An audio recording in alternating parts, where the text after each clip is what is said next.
Mr. Chong Kee Hiong, move cards, please. Chairman, there has been frequent feedback on birds causing a nuisance in our estates in Bishan and Toa Payoh. Since February 2022, the Town Council has received more than 1,000 reports about birds. The most recent reports are mainly of crow attacks. Other common and long-standing complaints include bird droppings on laundry, window, and ledges, and noise nuisance created by the cawing and crowing of the birds. On the other hand, there are also residents who, for reasons of biodiversity, object to actions such as tree pruning, trapping, and cowling to reduce the populations of crows, miners, and pigeons. The bird droppings cause hygiene and health concerns, affect the general aesthetics of the town, and lead to higher maintenance costs. The most effective method to manage the bird population is to eliminate their shelter and food sources. In MPark's regular crow surveys, MPark would highlight areas in HDB estates with crow's nests to the Town Council for removal. Would it be more effective and efficient if MParks were to remove the nest instantly when spotted instead? Could MParks increase the frequency of crow trapping and set more traps at different locations in the estates at the same time to increase the effectiveness of the actions? Could MParks be the implementing agency on these issues, take the lead with NEA and waste collection companies to develop more effective waste disposal measures to minimize exposed food waste for birds to feed on? Besides public education, we also need heavier penalties for bird feeding and improper waste disposals so that offenders will be deterred from reoffending, so as to be fair to other residents who have to suffer the inconveniences brought about by their actions.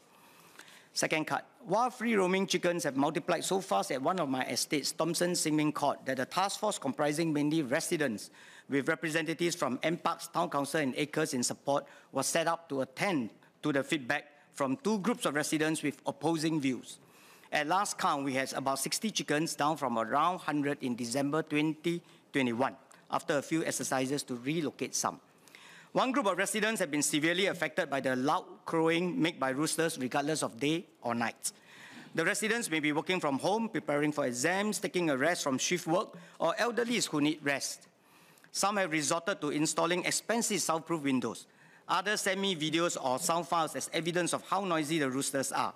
They are unable to rest or sleep well due to the constant disturbances. They are deeply frustrated despite the various measures the task force has taken. These include relocating some roosters, pruning trees, placing nets over trees at hotspots, and ongoing egg hunt and collection, and public education through walkabouts and talks by my grassroots leaders, volunteers, and agency staff about not feeding the chickens. The other group of residents is very protective of these chickens, literally losing sleep over missing chickens. Some residents continue to feed the chickens against our advice to let them forage naturally.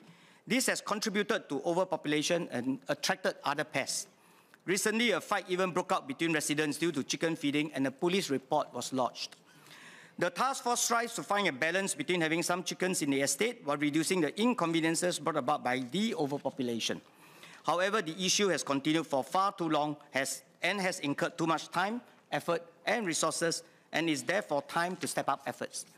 Currently, the task force is to look for farms that are prepared to accept these chickens, build a cage of a suitable size to house them, and with each farm only allowed to have 10 chickens, this entire process cannot be an efficient solution to the situation. I would like to request MParks to be more proactive to relocate more of the chickens as they have done so for other constituencies. We all know that feeding of chickens is a major contributor to the overpopulation. MParks will engage the feeders, but there's no deterrence as feeding of chickens is not an offense. Would the ministry consider including chickens in the Wildlife Act so that those caught feeding them will be deterred by the fines? Thank you. I suspect this is the first time a chicken has featured so much in the COS.